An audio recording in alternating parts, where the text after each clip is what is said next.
I thirst for souls, come to me. I thirst, who will help bring them to me? Bring them to my Father, wash them in my blood, bind their wounds of sin by the power of my love. Tell them of my mercy, show to them my heart, pierced and ever broken, with love to impart.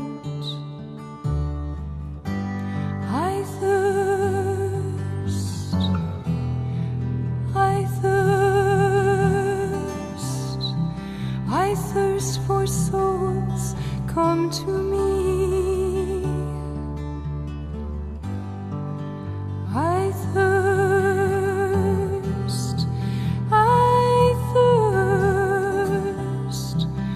who will help bring them to me? Many tears are falling, souls have lost their way, tired and discouraged, too broken to pray. Will you be my tenderness?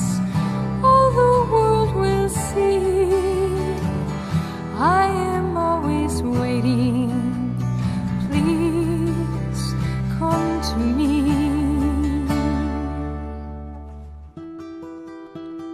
Come to me, all you who labor and are heavy laden, and I will give you rest.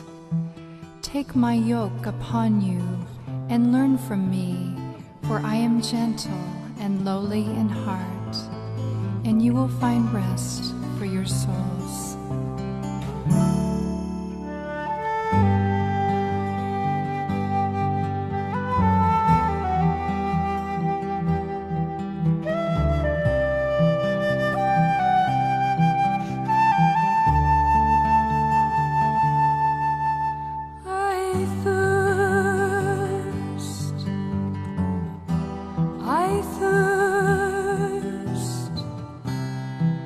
I thirst for souls, come to me. Who will help bring them to me? I thirst.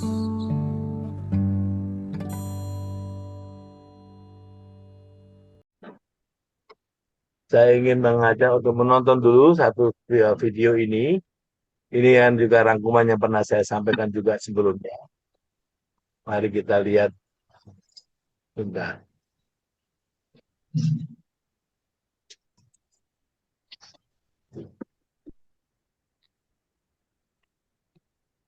Dalam potongan-potongan film ini, saya ingin mengajak Bapak Ibu untuk menangkap satu poin yang penting, yaitu bagaimana keluarga sebagai tidak hanya kumpulan orang-orang yang disatukan sebagai ikatan darah, tapi juga orang-orang yang disatukan dalam kekuatan iman untuk setia berjalan bersama mengarah kepada Tuhan. Mari kita lihat videonya sebentar.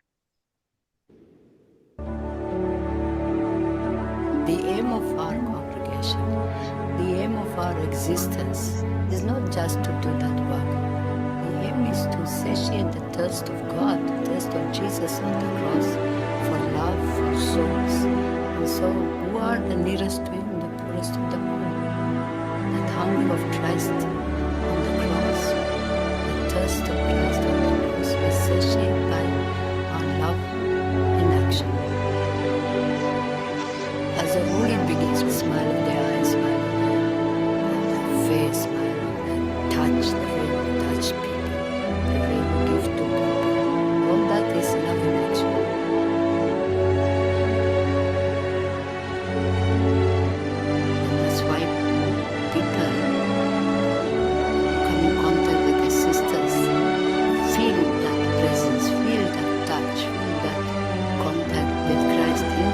Jesus, and the sisters feel the contact with Christ and this race in disguise of the poor.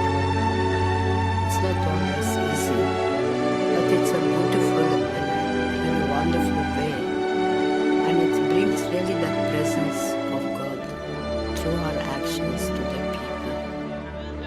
people that scientifically and otherwise people are trying to prove that God was, that we have everything possible. We can do now everything. We can give life. We can destroy life. We can do so many things. God was, His Majesty was, His greatness was, creation was. So they are trying to prove that, and yet that presence of the poor and the work, the love in action that's going throughout the world is proving that God is.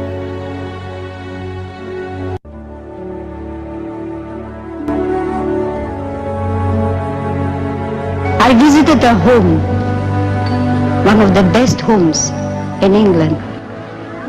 Our sisters are there working. I don't know, but I've never seen so much beautiful things and so much wonderful things in a home like I saw in that home. And yet, there was not a single smile on the faces of those people. All these old people, they were all looking towards the door. And I asked the sister in charge, and I said, sister, why are they like that? Why are they not smiling? I'm so used to see smiles on people's faces, because I think smile generates smiles, just as love generates love. And then she said, this is every day like that. They're always waiting for somebody to come and visit them. The loneliness is eating them up. And for days after days, they keep on looking. Nobody turns up. That unwantedness is great poverty.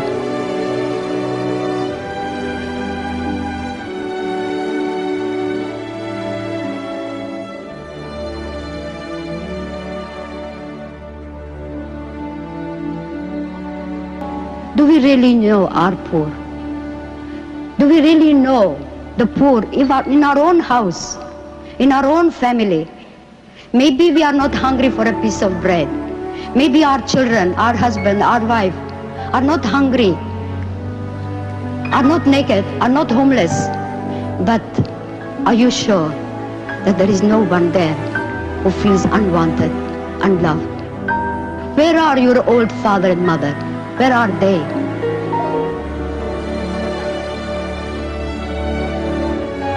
And so, you and I, let us look straight into our own families. For love begins at home.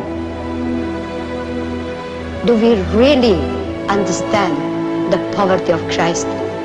The poverty of our poor in our own home, in our own communities. Never turn your back to the poor. For in turning your back to the poor, you are turning it to Jesus Christ.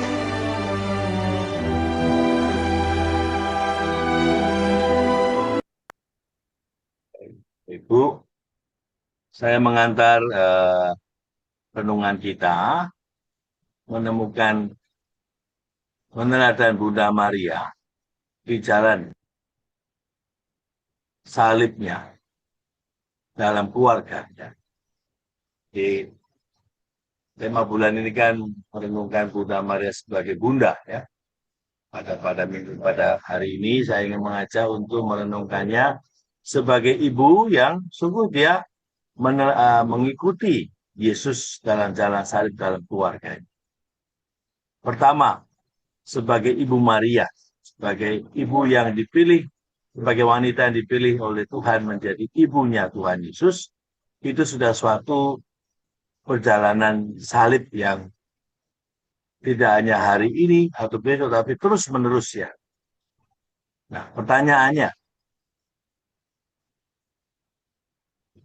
jalan salib apa yang Ibu Maria sudah mulai dari fiatnya? Tentu sebagai keluarga, ya. Bahkan sebelum Tuhan Yesus lahir, Yosef sudah mencoba untuk meninggalkan demi menjaga nama baik Maria. Tapi Yosef pun juga dengan penambahan malaikat tetap teguh dan setia. Tetap setia dalam rencana itu menjadi keluarga bersama Ibu Maria. Jadi di sini dua pribadi itu mau dan akhirnya kembali kepada apa yang para malaikat sudah sampaikan. Jangan takut untuk mengambil ini sebagai jalan salib. Maka kalau kita merenungkan jalan salib itu bukan saja pada Golgota ya, pada ketika Yesus ya disesah dan berjalan. Jalan salib itu adalah sebenarnya sudah ada di dalam konteks Bunda Maria dan Bapak Yosef di awal ya. Ketika mereka mau lari. Lari dalam arti apa? Tidak kuat ya sebagai manusia untuk menerima tugas perutusan itu. Tetapi di sini Ibu Maria mengatakan, terjadilah menurut kehendakmu, menurut perkataanmu, jadilah kehendakmu, perkataanmu. Yosef, Bapak Yosef dalam mimpinya diantar untuk kembali mengambil Maria sebagai istrinya. Nah, saya melihat di sini jalan salib yang pertama dari pemahaman tentang Ibu Maria dan Bapak Yosef adalah yang saya sebut sebagai kesetiaan, mengikuti panggilan Tuhan, ketaatan, mengikuti apa yang Tuhan rencanakan, dan kesungguhan untuk berjalan di sana. Jadi di sini jalan salib itu, kalau saya baca dari konteksnya Bapak Yosef dan Ibu Maria di awal adalah suatu jalan kesetiaan, jalan ketaatan, dan jalan kesungguhan. Dengan seluruh hidupnya, totalitas ya. Jadi ada tiga hal, yaitu kesetiaan, ketaatan pada rencana Tuhan, dan totalitas. Jadi di sini ada kebebasan penuh untuk masuk dalam misteri salib itu. Dan misteri salib itu adalah misteri yang tidak pernah terpahami oleh pemahaman Bunda Maria maupun Bapak Yosef. Maka sering kita mendengar Bunda Maria menyimpan dalam hatinya. Dan kisah Bapak Yosef pun juga tidak banyak muncul dalam Injil ya. Maka jalan kesetiaan, jalan ketaatan, dan jalan totalitas itu nyata di dalam keheningan mereka sebagai keluarga. Apa yang sebenarnya menjadi bagian dari salib keluarga itu? Tentu kita semua, Bapak Ibu ya, dengan segala kisahnya masing-masing, dengan ceritanya masing-masing, kita punya salib ya. Tapi juga yang mungkin dapat kita katakan salib adalah bukan tentang penderitaan atau sengsara atau enggak. Salib yang kita coba lihat adalah suatu kesediaan untuk terus berkurban. Mungkin kita tidak dapat menggunakan kata kesetiaan atau ketaatan atau totalitas ya. Tapi yang jelas adalah kita menjalani itu dalam bentuk yang namanya berkorban. Saya mau terus mengambil jalan yang tidak mudah ini untuk, nah inilah yang paling penting ya. Untuk apa? Untuk memberikannya sebagai jawaban iman kepada Tuhan. Tuhan, saya tidak kuat, saya tidak setia, tapi saya tetap ingin mempersembahkan ini untukmu. Maka, kalau saya membahasakannya, pernah saya bahas juga di sini, cinta terbatas kita itu kita persembahkan.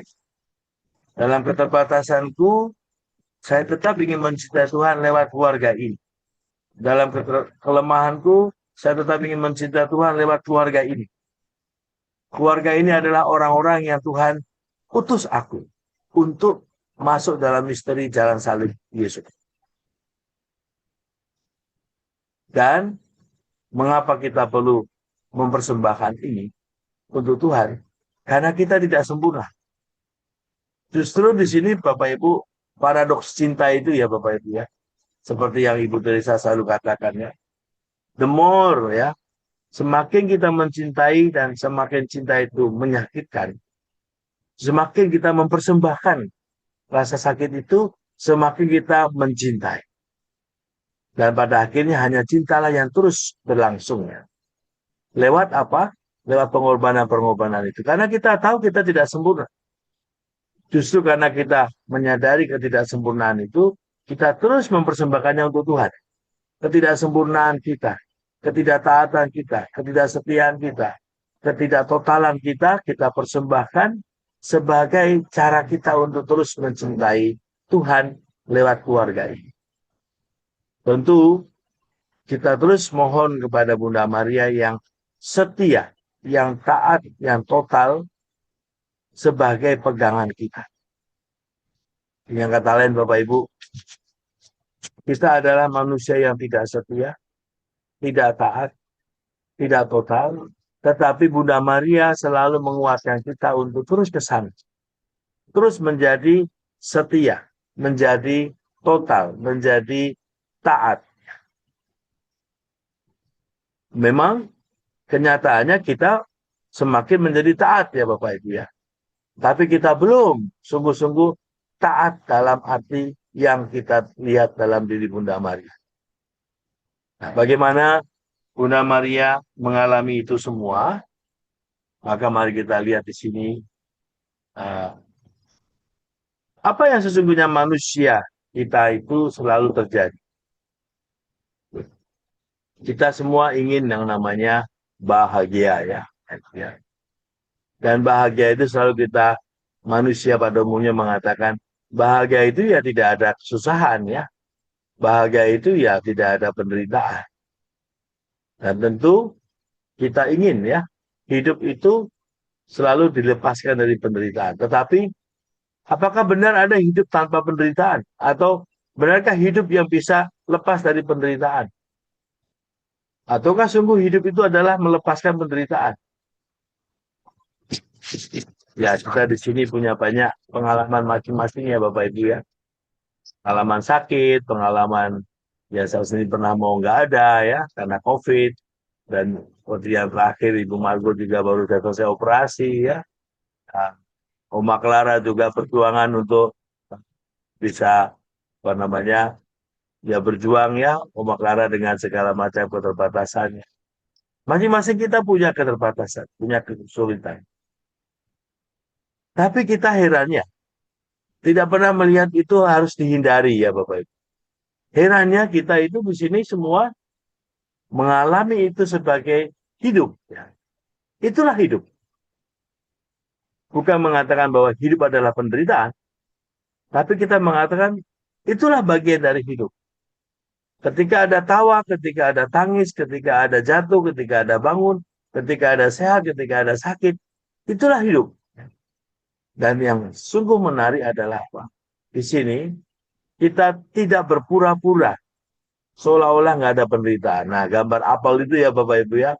Manusia kan ingin tampil yang kiri saja ya. Lalu yang kanan dia pakai topeng ya. Topeng kebahagiaan. Tapi pada dalamnya sedih ya. Kita tidak menggunakannya. Kita punya dua sisi. Light and shadow. Sisi terang dan sisi gelap. Dan itulah hidup. Ya. Maka kalau kita melihat di sini, Bunda Maria adalah ibu yang memberi teladan kepada kita untuk menemukan bahwa hidup itu adalah suatu yang selalu dijalankan dalam kesetiaan, ketaatan, dan totalitas. Maka di sini Bunda Maria menunjukkan kepada kita kesetiaan yang selalu kita ingin menjadi setia. Ketaatan yang selalu kita ingin menjadi taat. Totalitas yang dimana kita selalu ingin menjadi juga total. Itu adalah suatu hidup yang diperjuangkan. Bersama dengan rahmat yang Tuhan berikan lewat iman. Ada pertanyaan, apakah mungkin ya perjuangan kita dan rahmat itu bersama-sama membuat kita semakin menjadi setia, taat, dan total? Ya. Karena apa? Bunda Maria adalah manusia. Bunda Maria adalah juga seperti kita, manusia. Dalam usianya yang muda. Dia punya ketakutan, punya kekhawatiran. Dia juga selalu mengatakan bagaimana mungkin itu terjadi pada Gabriel ya. Tapi yang jelas Bunda Maria punya suatu pengalaman yang sangat personal dengan Tuhan sendiri dalam hidupnya sebagai seorang yang percaya pada Tuhan. Tentu pengalaman ini kita tidak banyak tahu karena tidak ada cerita tentang itu. Tapi yang jelas ketika dia menerima kabar gembira dari malaikat Gabriel, dan di saat itu pula juga dia mengatakan, terjadilah padaku menurut kehendakmu. Maka disitulah Bunda Maria menemukan bahwa hidupnya akan mengalami banyak cerita yang tidak mudah. Dan di sini saya menuliskan Bunda Maria adalah teladan utama dalam penderitaan. Hidupnya diwarnai dengan sikap taat dan berserah. Dan digambarkan kita sudah pernah mendoakan 7 duka ya, Rosario 7 duka Bunda Maria. Ia tertusuk pedang. Dan itu seperti duka yang pertama yang dinubuatkan oleh Simeon ya.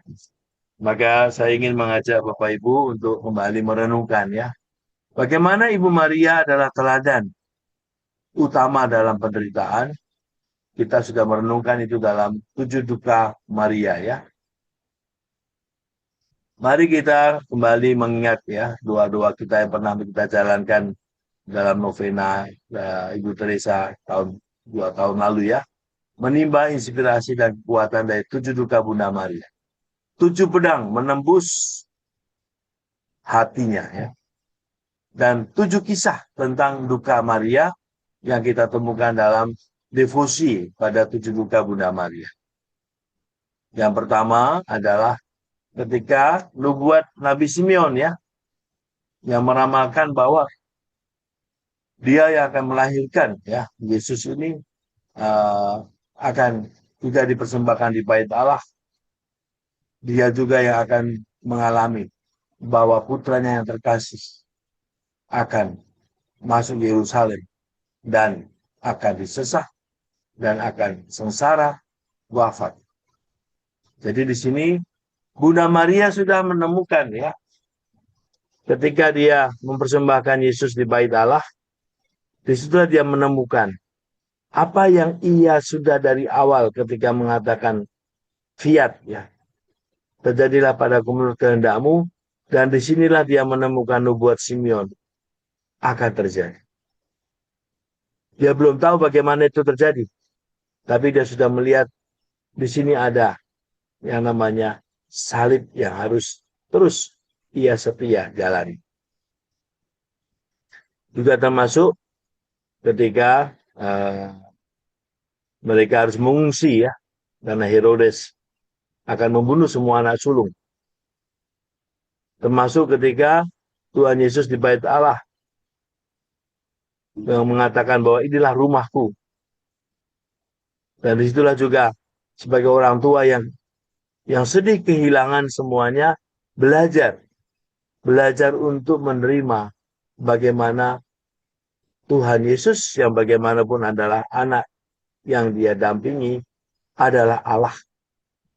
Penderitaan dalam konteks ini adalah bagaimana memahami dan mencari kekuatan untuk masuk dalam misteri Allah. Dan itu dia alami langsung. Misteri Allah yang sungguh tidak dapat dipahami. Bagaimana mungkin Allah itu menderita. Dan itu langsung ia temukan dalam wajah Yesus di jalan salib. Jadi di sini Bapak Ibu nomor 1 sampai 4 ya. Tema tentang 7 duka Bunda Maria ini. Keempat tema ini menunjukkan bagaimana penderitaan itu nyata. Bahwa Allah yang masuk dalam sejarah manusia dan mengambil penderitaan sebagai jalan. Allah mengajak semua masuk dalam misteri keselamatan. Itu bukan tentang konsep, bukan tentang pikiran manusia, bukan tentang apa yang dibicarakan, tapi itu yang sudah ada dalam hati Maria, Bunda Maria, Dan dia semakin dikuatkan dan diteguhkan bahwa ini akan terjadi lewat nubuat Nabi Simeon, lewat juga bagaimana mereka harus mengungsi untuk menjaga kehidupan dari Tuhan Yesus supaya selamat. Tapi pada akhirnya dia tahu ketika Yesus di Yerusalem, inilah yang akan terjadi. Karena apa? Karena Yesus harus mewartakannya di Yerusalem. Dan itu terjadi pada nomor 4 ketika Bunda Maria bertemu wajah dengan Yesus di jalan salib. Dalam kisah Bunda Maria bertemu di saat Yesus memanggul salib, tidak banyak yang dikatakan di sana. Tapi pertemuan ini menggambarkan bagaimana penderitaan yang luar biasa sebagai seorang ibu. Dia sebagai wanita tidak dapat berkata apa-apa, tapi juga dia tahu sampai di kayu salib ia sendirian. Para murid semua pergi, tidak ada satupun. Dan bahkan dia memangku Yesus, membawanya dalam pelukannya sebagai tanda bahwa kesetiaan, ketaatan, dan totalitas yang Ibu Maria tunjukkan itu bukan hanya sekedar sesuatu yang ia jalani, tapi ia tunjukkan kepada semua. Di saat Tuhan Yesus wafat, dia sendirian. Bapak Ibu, kalau kita melihat tema dari 7 duka Bunda Maria ini, hanya Bunda Maria satu-satunya manusia yang dari awal sampai akhir secara total, taat, setia, mengikuti jalan salib sampai pada kesudahannya. Maka di sini saya menemukan bagaimana Ibu Teresa dari Kalkuta selalu melihat Bunda Maria sebagai teladan. Karena kita tahu, selain Bunda Maria, semua terus menjadi setia, menjadi taat, dan menjadi total. Ketika semuanya selesai. Tapi hanya Bunda Maria yang dari awal sampai akhir setia, taat, dan total untuk Tuhan Yesus. Masih ingat kisah dari Ibu Teresa dari Kalkuta dalam buku Be My Light bagaimana dia akhirnya seluruh percakapan rohaninya dengan Bapak pengakuannya oleh Paus Benedictus diizinkan untuk dibuka supaya diketahui oleh banyak orang bagaimana pergulatan batinnya. Dan dia menunjukkan di sana suatu pergulatan yang disebutkan bagaimana selama lebih dari 60 tahun dia mengalami yang namanya kekeringan. Seolah-olah dia tidak tahu lagi di mana Tuhan Yesus.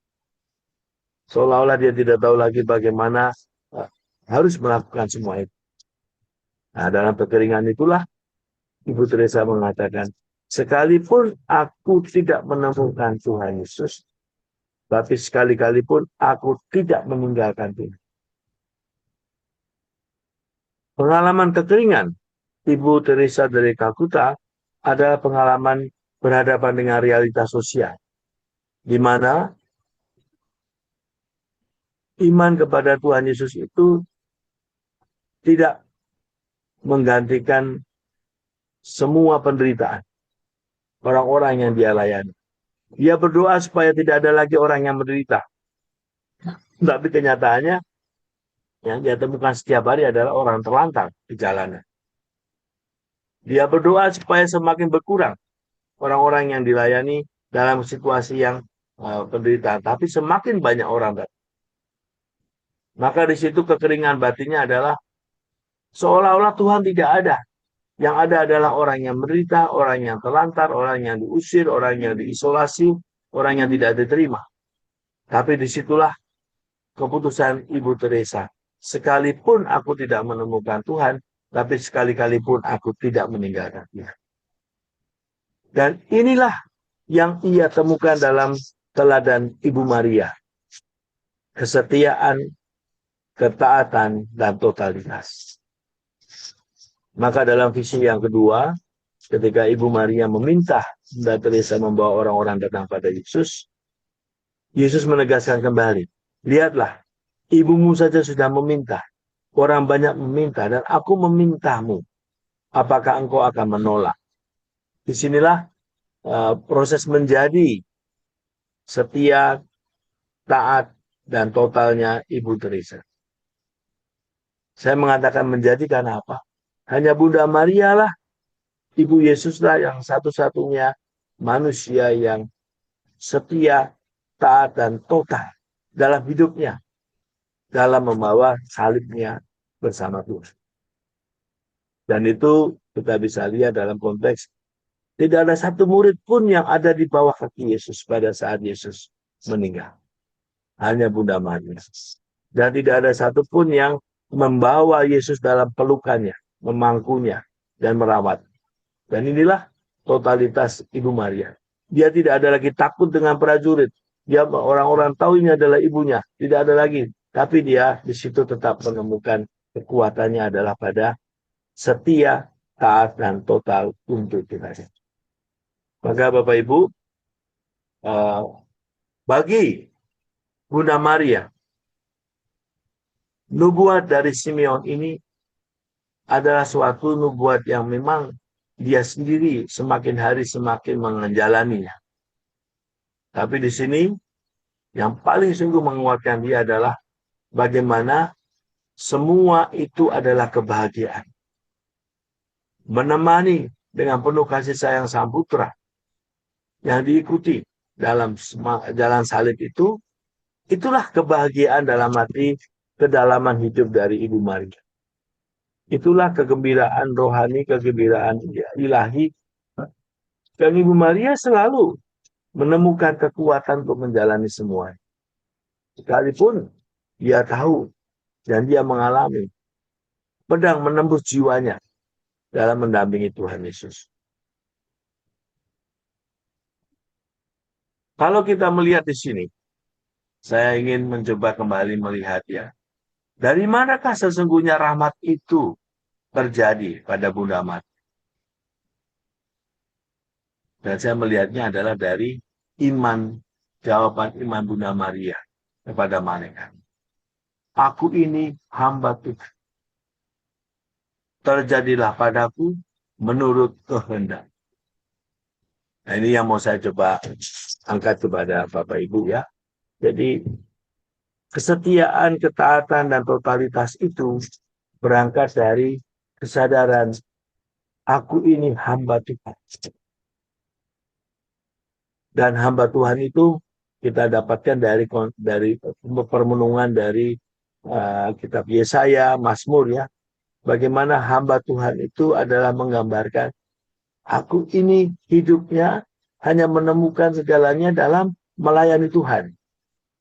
Dan inilah yang saya lihat dari kekuatan spiritualitas yang mendalam yang tidak dapat diambil oleh penderitaan apapun. Karena Maria, Ibu Maria menemukan hidupnya hanya berarti dalam melayani Tuhan. Maka bagi dia, memilih Tuhan adalah suatu kemutlakan gitu ya. Artinya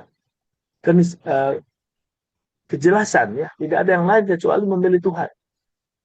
Kata hamba di sini menunjukkan bagaimana aku ini hanya berada, aku ini hanya ada, aku ini hanya berarti, aku ini hanya menemukan semua hidupku kalau aku hidup sesuai dengan apa yang Tuhan kehendaki.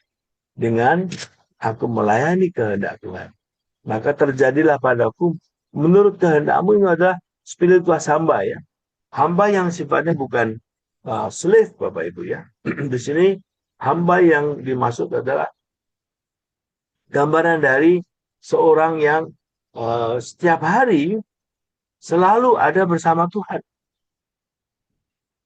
Ya mungkin kita dapat mencari contoh-contoh, tapi juga tidak tepat ya. Contohnya banyak ajudan-ajudan presiden dan semuanya yang, ya ini kan lagi viral juga ya. Mayor Ted ini di mana-mana disorot gitu ya.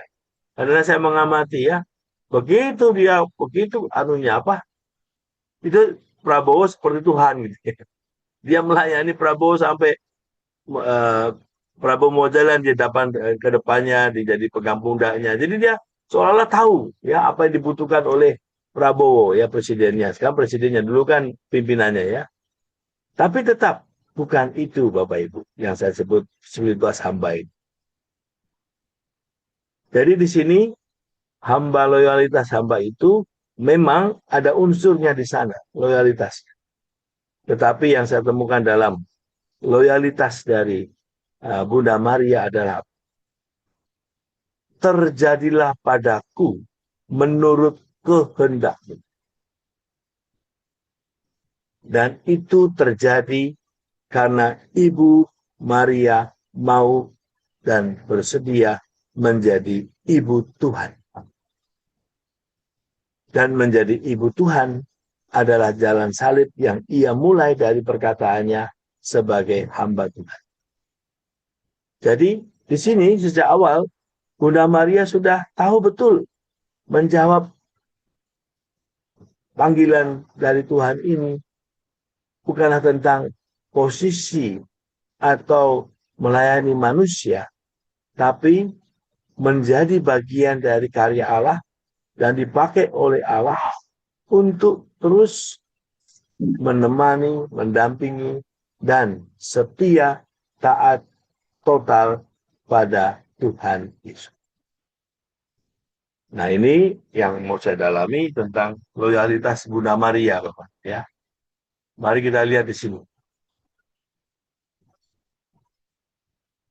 Dalam perjalanan Bunda Maria, kesedihan, ya, banyak sekali.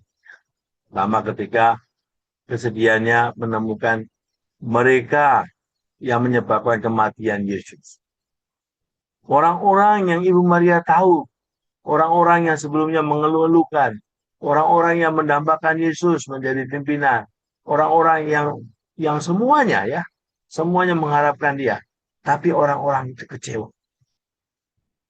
Kecewa karena apa? Karena Yesus diam di hadapan penguasa-penguasa yang mempertanyakan atau mempermainkan atau mencoba mencemooh Yesus dengan mencobai kealahannya, keilahian. Dan inilah yang Bunda Maria sungguh temukan. Panggilannya adalah bersama Yesus. Dan Bunda Maria tahu bahwa disitulah waktunya ia hadir sepenuhnya untuk Tuhan Yesus. Kita lihat di sini Ibu Maria juga menyaksikan ya, murid-murid lain lari dan menjauhi salib. Dan salib itu adalah hidup, sengsara, wafat Tuhan Yesus. Disitulah Ibu Maria menemukan misteri salibnya yang dia jalani sejak dari awal. Dari mengatakan fiat. Dan pada akhirnya disinilah ia menemukan. Salib itu adalah Allah sendiri. Kehendak Allah. Panggilan Tuhan untuk setia, taat, dan total untuk Tuhan. Dan itulah yang sudah Tuhan tunjukkan di saat di Getsemani. Ketika dia berdoa kepada Allah Bapa, jika engkau menghendaki, ambillah cawan daripada. Dan di situ kita menemukan doa yang sangat jelas sekali. Bagi Yesus, kehendak Allah Bapa. Itulah salib yang harus dia terus jalankan. Maka di sini, ketika Ibu Maria melihat para murid pergi dan semua mencemoohkan Yesus, disitulah Ibu Maria mengambil suatu kejelasan sikap yang setia, taat, total, menerima Yesus sebagai salib. Maka di sini ketika Bunda Maria tahu betul bahwa inilah salibnya, yaitu Tuhan dan seluruh hidup sengsara wafat dan buah, semua itu adalah salibnya. Maka di sini ya tidak menghakimi para murid atau tidak mencemooh, kamu yang kemarin ngomongnya besar, mana kok nggak ada di sini ya? Tidak. Dan inilah luar biasanya ketika Tuhan meminta, ibu ini anak-anakmu. Di situ Ibu Maria tahu. Ketika semua orang tidak dapat memahami, ketika semua orang yang selalu mengikuti Yesus tidak setia dan taat dan total kepada Yesus, disitulah Tuhan meminta Ibu Maria, ibu inilah anak-anak. Dan Yesus pun juga mengatakan kepada Yohanes, inilah ibumu. Dan disinilah terjadi suatu gereja yang kudus, di mana saya menemukan di sini, di balik sini, disinilah gereja itu lahir dari perut Ibu Maria. Karena apa? Ibu Maria menjadi bunda gereja. Dan Ibu Maria lah yang menjaga gereja, dan Ibu Maria juga yang mengajarkan kepada gereja untuk setia, taat, dan total kepada Tuhan Yesus. Salah satu yang Ibu Maria lihat di sini adalah ketidakmampuan mereka untuk setia dalam penderitaan. Ketidakberanian mereka untuk semakin taat dan total hadir di samping Yesus yang menderita sampai mati. Dan itu hanya dapat terjadi dan terus terjadi ketika Bunda Maria mengatakan, aku di sini dalam keheningannya. Ia tidak mengatakan apa-apa, tapi kehadirannya, keheningannya dengan menerima Yesus yang terluka dan sudah meninggal di pangkuannya, dan dengan membawanya ke makam, dan dengan kemudian terus hadir untuk Tuhan, itulah duka yang menjadi rahmat bagi gereja kita. Maria berduka karena tidak ada yang membela putranya, sementara ia sendiri tak berdaya sebagai perempuan di depan kebengisan prajurit, massa dan penguasa. Kesendiriannya itulah yang ia persembahkan kepada Tuhan Yesus, yang akhirnya menjadi rahmat bagi gereja, karena disitulah kesetiaan, ketaatan, dan totalitas Maria. Maka Bapak Ibu, dalam konteks ini saya mengajak untuk merenungkan Bunda Maria dalam konteks lebih jauh tentang Dolorosa ya. Jadi kalau kita melihat jalan kedukaan dalam salib via Dolorosa, di mana Tuhan memanggut salibnya, dengan memandang Bunda Maria, kita menemukan apa yang dikatakan tadi dalam film tadi oleh Ibu Teresa. Mari kita melihat kembali jalan salib kita. Dan jalan salib kita adalah jalan salib kita mengikuti Yesus. Dan di manakah jalan salib kita mengikuti Yesus? Adalah dari tempat di mana kita berasal. Yaitu Maria menemukannya. Jalan salibnya adalah pada Yesus. Bukan pada yang lain Bapak Ibu. Ini sangat berarti buat saya memahami jalan salib Ibu Maria adalah Yesus sendiri.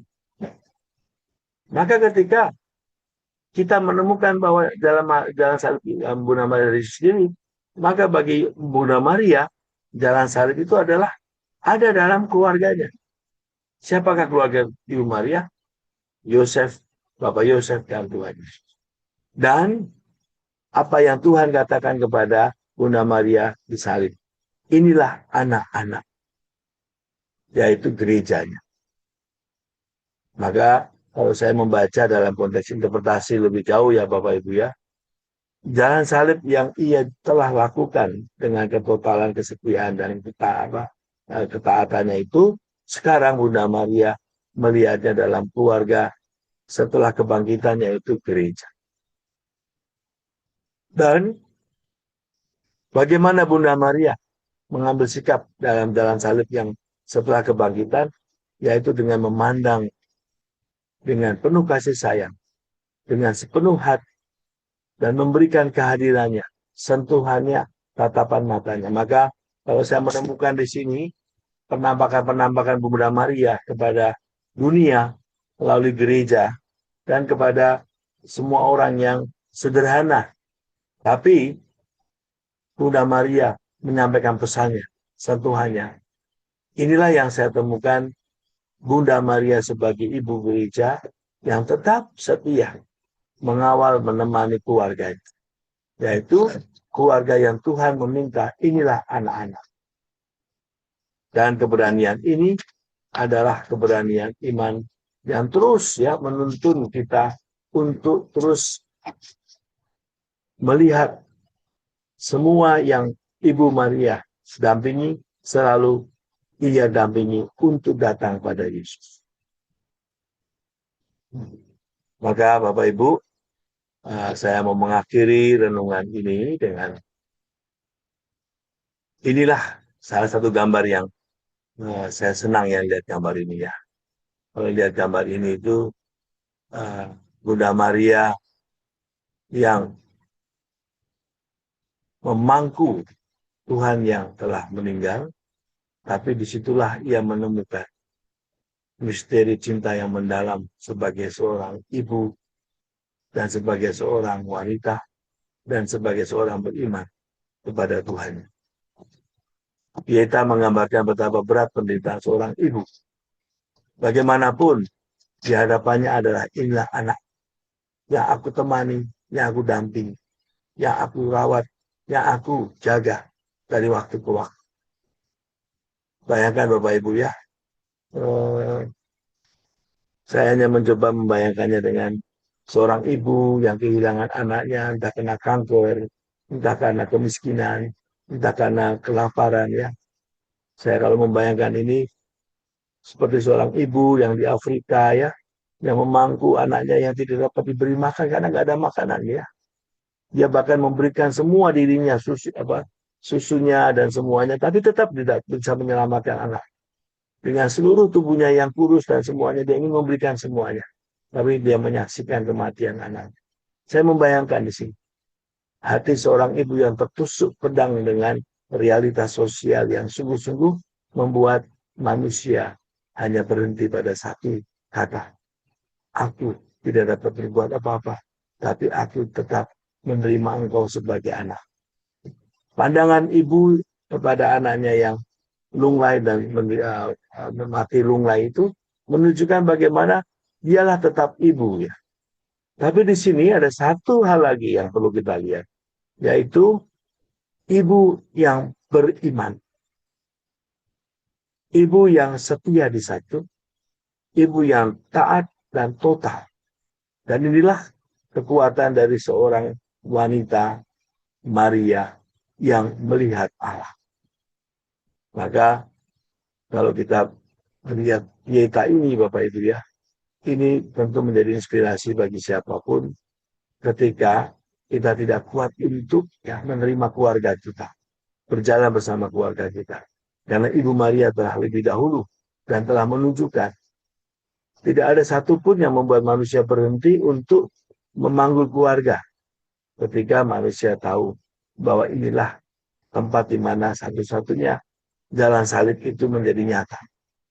Menerima keluarga dengan kekuatan iman. Ini yang saya senangi ya ada dua ya dari Ibu Teresa. Jalan kesetiaan itu adalah makna dari cinta terbatas manusia. Justru kita dalam keterbatasan kelemahan, justru disitulah kita terus menemukan kesetiaan itu adalah jalan manusia yang terbatas. Manusia yang tidak mengakui keterbatasannya adalah manusia yang tidak setia, Bapak Ibu. Manusia yang tidak taat pada Tuhan. Manusia yang tidak total. Karena apa? Manusia menolak manusia lain dan dirinya sebagai manusia yang sungguh-sungguh terbatas. Karena keterbatasan itulah, maka Bunda Teresa mempunyai suatu kata yang sangat dalam di sini ya. Life not live for others is not life. Artinya kita justru menemukan hidup dalam salib yang sungguh kita temukan berarti itu hanya ketika kita setia untuk hidup bersama yang lain. Dan ini juga bagian dari kata-kata Ibu Teresa yang sudah saya sebutkan ya. Mencintai itu sampai sungguh-sungguh menyakitkan. Karena apa? Karena ketika mencintai sampai benar-benar kita merasakan berkorban itu adalah bagian dari mencintai, maka kita tidak lagi melihat kurbannya. Kita tidak melihat lagi perihnya mencintai. Tapi kita terus mencintai. Karena hanya kekuatan itulah yang melengkapi totalitas. Kita akan semakin menjadi total dan setia dan semakin menjadi taat. Being ya Bapak Ibu ya. Kita tidak bisa dalam hidup ini menjadi benar-benar total, benar-benar taat dan setia. Karena itu kita terus menjadi ya. Hanya dengan mencintai. Maka Bapak Ibu, saya mengakhiri renungan ini dengan satu kisah ya Bapak Ibu ya. Mungkin yang saya pernah menyampaikannya kisah ini juga ya. Tadi saya lupa, saya tutup ya video saya. Yang saya temukan dalam kisah Santo Martinus. Saya punya gambar, teman saya lupa menunjukkan itu. Jadi kisahnya demikian. Kisahnya itu Bapak Ibu tentu tahu ya, Santo Martinus ya. Pernah kenal Romo Martinus Sunarwijaya, itu orang yang saya kagumi ya dalam hidup saya karena dia pernah menjadi rekor saya. Nah, Santo Martinus itu suatu saat dia digoda setan. Digoda setan dan setan itu menggodanya dengan cara apa? Dengan cara dia menjadi seperti Yesus ya. Nah, ini saya tunjukkan gambarnya, Bapak. Saya tunjukkan ya. Ini gambarnya Santo Martinus ya. Mari kita lihat.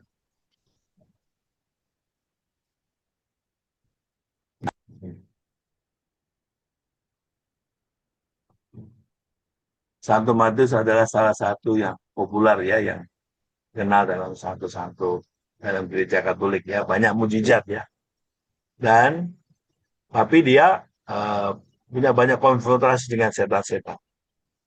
Ini di bawahnya. Show me your wounds if you are truly Jesus ya. Jadi setan itu menggoda Santo Martinus ya. Dan Santo Martinus kan selalu peka ya terhadap segala macam godaan setan. Salah satunya dia mengatakan, "Hai kamu setan, kamu bukan Yesus." Karena apa? Karena kamu Yesus bohongan. Karena kamu tidak ada luka di sana. Tidak ada luka di tangan, tidak ada luka di kaki, tidak ada luka di lambung ya. Kamu bukan Yesus. Yesus yang sesungguhnya adalah Yesus yang hidup, sengsara, wafat di kayu salib, dan bangkit dengan semua luka-lukanya. Yesus adalah Sang Juru Selamat karena melalui ketaatan, kesetiaan, dan totalitasnya, itulah Yesus yang aku imani. Yesus yang dengan jalan salib. Maka Yesus tanpa jalan salib itu tidak mungkin. Hanya mungkin kalau kamu setan. Bapak Ibu, saya mau mengajak mengakhiri renungan ini ya.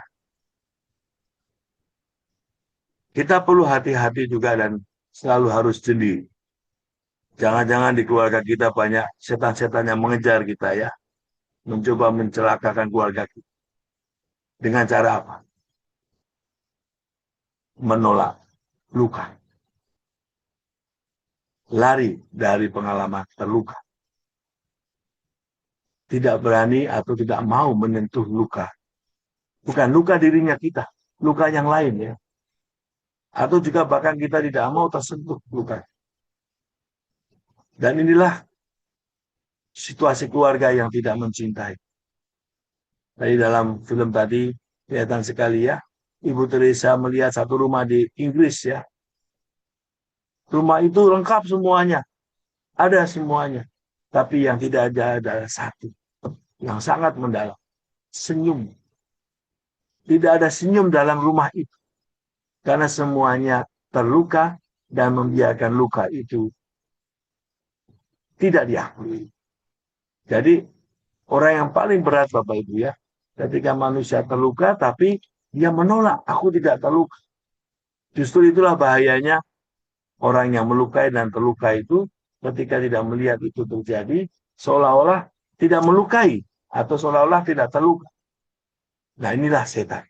Cara berpikir setan adalah saya hidup tanpa luka.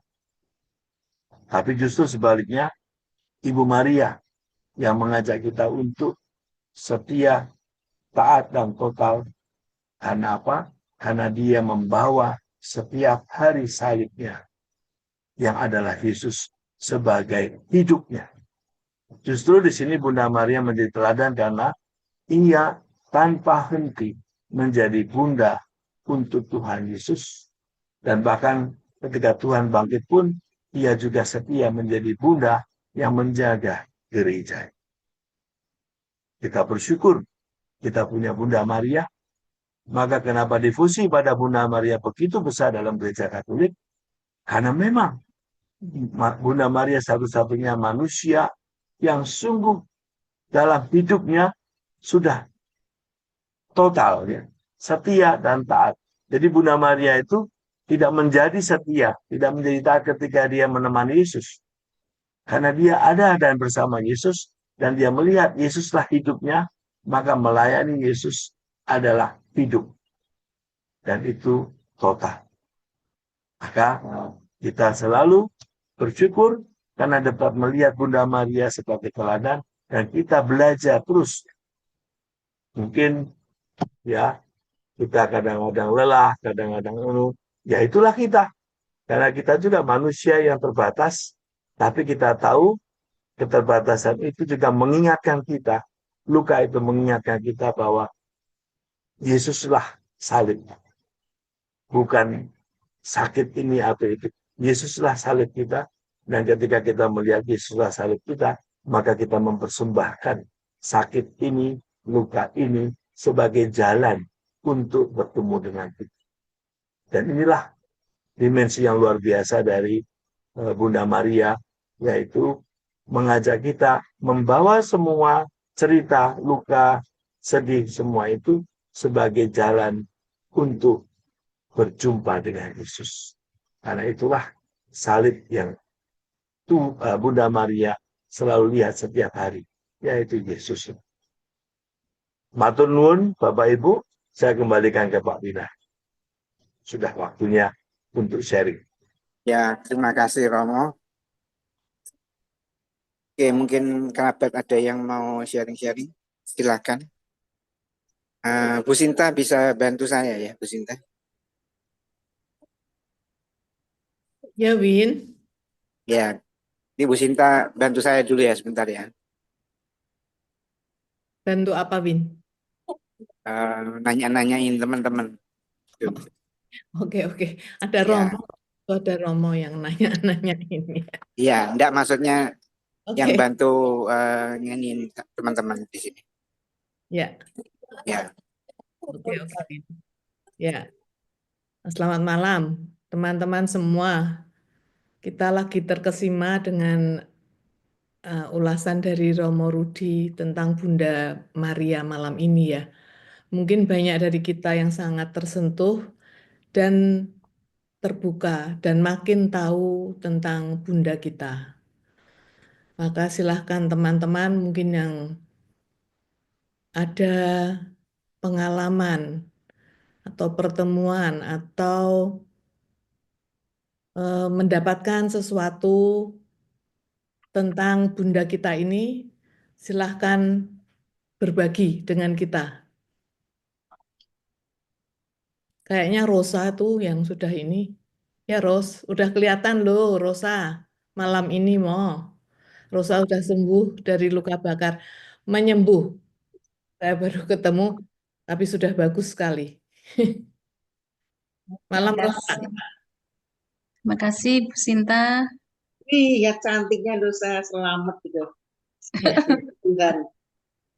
Ya, masih proses pemulihan juga sih ini. Tapi bersyukur sekali, seperti yang tadi Romo juga katakan, saya itu mungkin mungkin teman-teman ada yang belum tahu ya, saya mengalami luka bakar tanggal 10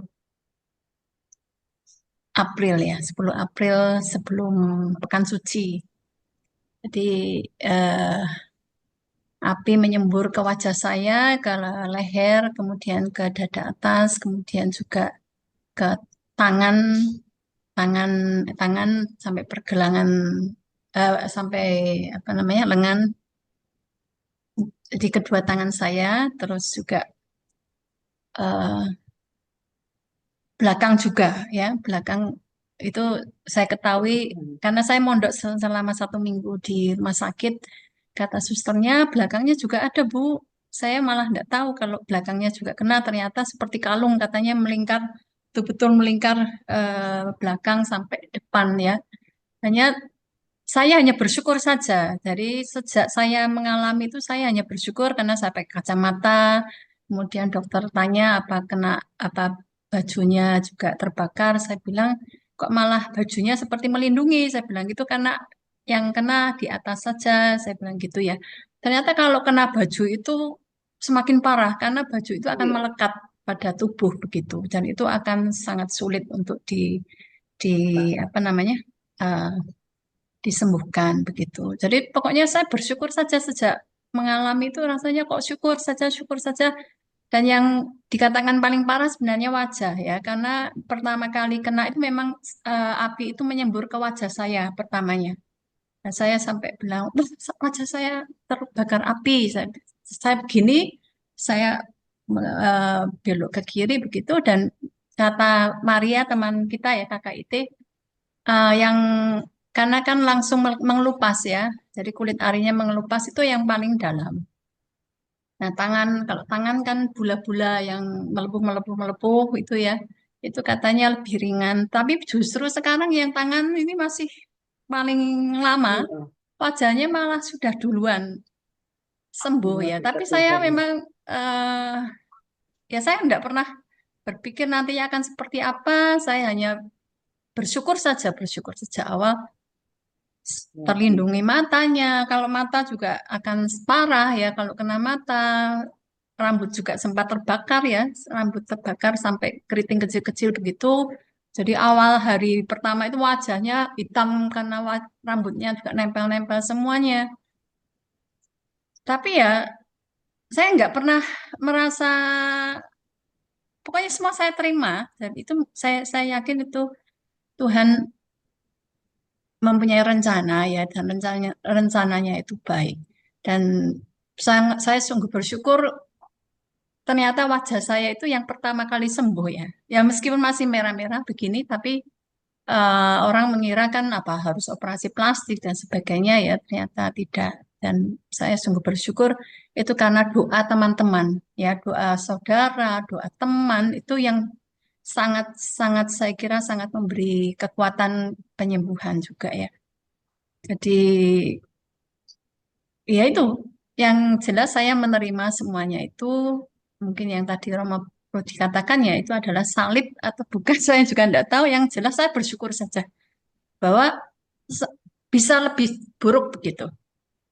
Nah ini kan waktu kan di sini waktu saya ke rumah sakit saya kan bawa payung ya payung saya itu kok bolong-bolong gitu ya saya heran kok payung saya bolong-bolong ini dimakan hewan apa gitu ya. Nah, terus kemarin itu saya juga merasa ada door prize kan, saya cari payungnya kok bolong-bolong juga. Ternyata apa? Karena semburan api itu, padahal itu cukup jauh, ya, cukup jauh dari sumbernya itu. Kalau apinya kan menyerang saya, ya, tapi kalau kalau kalau payung itu sudah cukup jauh di luar dapurnya sebenarnya. Terus juga lampu di atas sekali itu bisa deform ya, bentuknya bisa berubah. Pertama kali itu langsung redup begitu. Setelah diganti ternyata bentuknya sudah berubah, sudah tidak lagi bulat, sudah bentuknya seperti UFO gitu ya. Pokoknya itu saya juga sampai heran, kok sampai atas itu juga berefek ya. Jadi ya bersyukurlah semua saya syukuri. Terima kasih doa teman-teman, terutama yang utama adalah doa saudara saya, doa teman-teman semuanya itu saya kira sangat membantu sekali. Sekarang sudah 1 bulan ya, masih itu kan juga efek ke saraf, otot juga masih ada. Itu yang saya syukuri itu wajahnya. Saudara semua juga berharap bahwa wajahnya nggak apa-apa. Awalnya kan ditutup semua ya, di apa namanya, dikasih perban begitu. Bentar, Mas. Oh, sorry. Itu begitu dulu ya. Ini ada telepon masuk. Mohon maaf. Sebentar, saya akhiri dulu. Mungkin yang teman yang lain. Terima kasih. Terima kasih Rosa. Ya, Ya, terima kasih. sungguh luar biasa. Saat Rosa kena luka bakar, saya telepon dia besokannya, kalau nggak salah besokannya saya telepon. Itu saya juga cukup heran karena Rosa mengatakan untung, kok untung semua ya. Saya pikir saya yang malah lagi sedih, saya deg-degan telepon Rosa, tapi setiap kata, setiap kalimat dia ngomong untung. Untung saya pakai kacamata, jadi mata saya tidak terbakar. Untung pakaian saya tidak terbakar, jadi saya hanya dada, pakaiannya nggak ikut terbakar. Untung, jadi semua untung.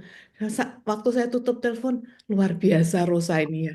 Dalam keadaan luka bakar, dia masih banyak beruntung. Jadi untungnya banyak. Dan kemarin hari Minggu saya sempat menengok Rosa ke Jogja. Eh, Seterus terangnya saya juga agak deg-degan. Saya akan melihat Rosa yang berubah bagaimana dengan luka bakar ini. Tapi ternyata waktu saya ketemu Rosa, saya kaget loh. Ros, kamu kok bagus banget. Malah pipinya agak rose gitu ya, seperti seperti orang yang cantik yang ada rosnya di pipi itu. Loh, kamu bagus banget loh, pipinya halus, ada rosnya, malahan warnanya rose pink gitu. Puji Tuhan, Rosa sungguh luar biasa ya di dalam eh, apa ya di dalam menjalani musibah yang diterimanya, dia selalu merasa beruntung dan bersyukur. Dan hari ini sudah kelihatan teman-teman semua. Silakan, luar biasa memang. Iya, mungkin ada teman lain yang eh Daniel, kayaknya Daniel kepengen ini ya. Ada yang mau sharing Daniel? Oh, masih belum. Mungkin nanti. Oke. Nah, Lindri ini yang sudah Boleh tanya ya Bu Sinta. Eh, Romo Ya, Rudi mau tanya, Romo itu kan Bunda Maria itu ada berapa sebutan ya Romo? Misalnya ada Maria Immaculata, ada kurang lebih 9 apa ya Romo? Itu artinya apa ya Romo? Itu harus saya buka anunya tuh, buka bukunya itu. Yang jelas Immaculata kan Maria tanpa noda. Maria yang lahir ya, seperti itu kan tentang ajaran gereja yang untuk menunjukkan tentang kealahan Kristus, maka banyak teologi yang juga mengangkat Bunda Maria. Contohnya Maria Bunda Allah, Maria Bunda Gereja, Maria Immaculata. Jadi ini kan semua kaitan semua. Yang paling awal itu dalam sejarah gereja itu kan zamannya Arianisme. Ya. Jadi ada satu uskup yang mengajarkan bahwa Tuhan Yesus itu bukan manusia. Itu ada ajarannya. Itu yang diekskomunikasikannya ajaran. Tapi pada zaman itu pertarungan besar Bu Lindri di dalam gereja, di gereja timur ya. Jadi teologi tentang penolakan Bunda Maria sebagai Bunda Allah itu lama diperdebatkan dalam sejarah gereja. Itu panjang itu ceritanya. Tapi gereja dalam arti bapak-bapak gereja dari timur dan barat benar-benar membawa ini sebagai pengakuan iman. Maka yang paling pertama adalah Theotokos ya. Jadi Tuhan itu lahir dari Bunda, yaitu ajaran iman yang paling mendasar. Nah, dari situlah pengakuan Allah inkarnasi ya, jadi manusia. Lalu juga berikutnya adalah Bunda Maria lahir tanpa noda. Jadi semua rencana yang berkaitan dengan kelahiran Yesus berarti manusia Bunda Maria pun juga sudah disiapkan. Jadi manusia yang lahir tanpa dosa asal adalah Bunda Maria. Nah, itu pengakuan gereja, pengakuan iman gereja ya. Nah, lalu juga Bunda Maria yang selanjutnya kan yang Dolorosa itu kan perjalanan salib ya. Pieta itu kan menunjukkan tentang Bunda Maria yang berduka cita yang kita rayakan pada tanggal 8 Desember itu ya. Lalu juga ada Bunda Maria Perawan Ratu. Banyak Bu Lindri, nanti kalau mau ngecek ya bisa saya berikan daftarnya. Tapi sebenarnya pengakuan Bunda Maria itu adalah pengakuan iman. Bagaimana gereja mengakui Bunda Maria sungguh-sungguh manusia yang dipilih Tuhan sebagai Bunda gereja, yang kita akui adalah juga ibu yang menjaga kita. Semua umat beriman. Maka pesan Yesus di Injil Yohanes itu, ibu inilah anak-anakmu, itu menyangkut dengan kita semua ya. Maka devosi gereja Katolik pada Bunda Maria sangat dalam. Dan itu sudah terbukti ya. Terbukti dengan sejarah gereja, dengan penampakan Bunda Maria, dengan banyak tempat ya. Jadi kalau Bu Lindri tahu, setiap penampakan Bunda Maria ada pesannya. Maka ada Bunda Maria dari Fatima, Bunda Maria dari Lourdes, Bunda Maria dari Guadalupe. Itu semua tempat-tempat penampakan yang diakui oleh gereja secara resmi menunjukkan bahwa di Guadalupe Bunda Maria menyampaikan pesan apa. Di Fatima khususnya tentang jiwa-jiwa mengenai pesan apa. Di Lourdes dan lain. Maka mengapa ada Bunda Maria dari Fatima, Bunda Maria dari India itu? Karena disitulah ada pesan-pesan yang disampaikan. Bunda Maria satu, Bu Lindri. Tapi di tempat-tempat itu Bunda Maria menyampaikan pesan. Nah, pesan inilah yang diimani oleh gereja sebagai pesan ibu yang menjaga gereja.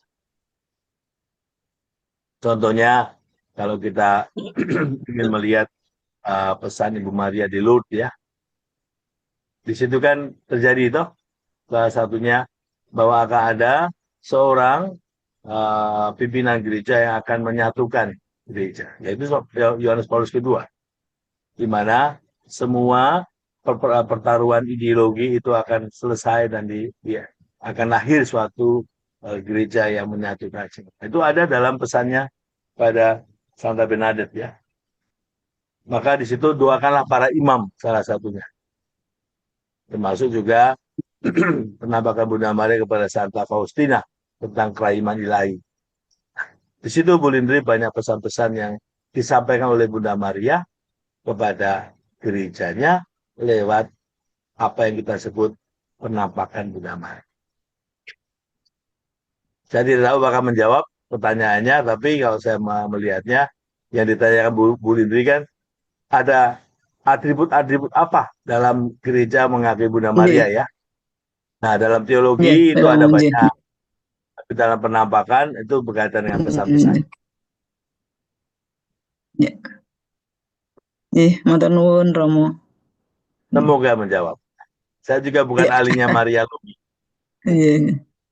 Itu kan Romo, dalam patung-patung itu kan ada berbagai macam sikap Bunda Maria nih Romo. Itu menunjukkan atribut yang menempel pada Bunda Maria ya Romo. Dengan ya, sikap kan, tangan. Oh ya. Saya tidak tahu Bu Lindri. Saya tidak tahu soal bagaimana doa. Tapi yang jelas setiap penampakan Bunda Maria di tempat-tempat yang diakui oleh gereja ada pesan.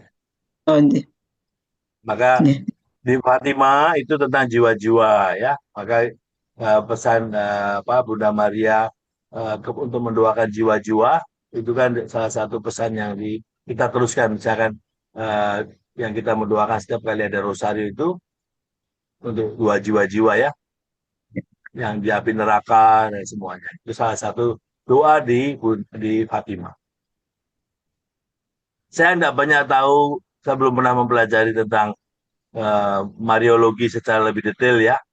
Tapi yang kita pelajari sebagai semua yang belajar untuk menjadi imam kan belajar tentang sejarah gereja, khususnya dari teologi fundamental itu kan tentang Theotokos ya, Bunda Maria adalah Bunda Allah, Bunda Gereja. Itu ranahnya Romo Kris itu. Nah nanti Bu Liti tanya pada Romo Kris. Iya, matur nuwun Romo untuk Saya ranahnya pencerahannya. itu tentang ranahnya saya itu bagaimana mendampingi Bismaisi itu.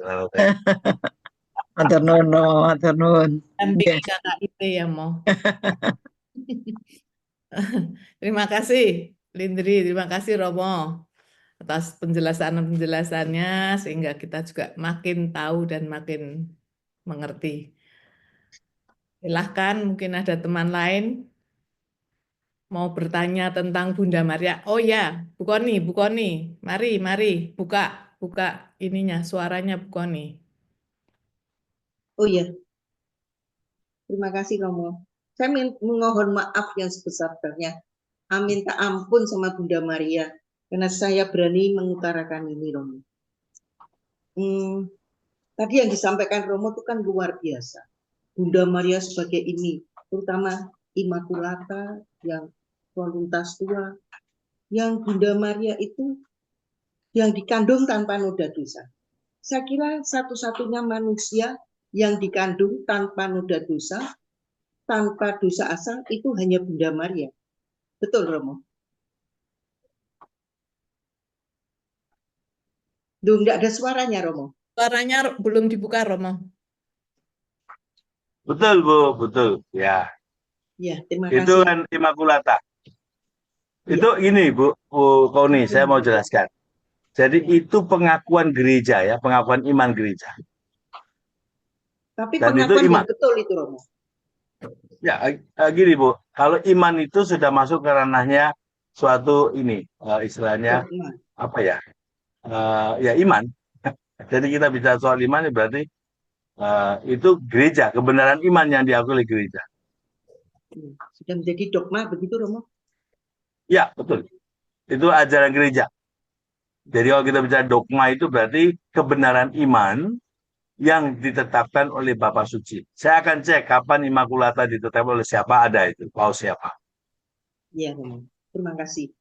Terus kemudian selanjutnya Romo, kenapa Bunda Maria itu bisa begitu kuat, begitu luar biasa? Karena nggak ada dosa asal Romo. Kalau kita dosa asal, kita cenderung ke kedagingan, kemanusiaan yang begitu jahat. Ya Bunda Maria pasti suci Romo, karena dikandung tanpa noda dosa. Menurut pendapat Romo bagaimana itu? Ini Bu Sampai Koni, dia ini bisa masuk melakukan yang luar biasa. Anaknya dibeginakan, tapi kuat. Tetapi saya pernah membaca di Jalan Salib yang saya ikuti itu karangan dari Ordo Karmelit. Jadi itu menyatakan bahwa jalan salibnya Tuhan itu menurut Bunda Maria. Tapi Bunda Maria sudah tahu apa yang akan diderita oleh putranya. Nanti dipecut digini. Terus Bunda Maria mengatakan begini. Ya Tuhan beri saya kekuatan. Memang itu harus terjadi. Berikan saya kekuatan dan saya hanya berdoa. Itu banyak sekali tuh Romo. Saya sering memakai jalan salib dengan versi seakan-akan Bunda Maria merasakan itu. Jadi Bunda Maria tahu, tapi dia sudah tahu ini harus terjadi Tuhan. Berikan saya kekuatan. Dan saya menangis diam-diam dan saya berdoa. Itu banyaknya gitu. Itu saya ini Romo. Ada jalan salibnya itu. Apakah Romo pernah atau sudah tahu mengenai hal ini? Jadi sebetulnya Bunda Maria itu sudah tahu apa yang akan dialami oleh putranya. Penderitaan dikutuk diapakan, tapi Tuhan beri saya kekuatan dan saya berdoa dengan diam-diam. Selalu begitu Romo. Sampai akhirnya itu. Mungkin supaya tidak menimbulkan kebingungan. Ya. Ya, saya ingin mencoba melihatnya demikian Bu Kuni dan semuanya juga ya. Saya bukan teolog ya, ahli teolog bukan ya.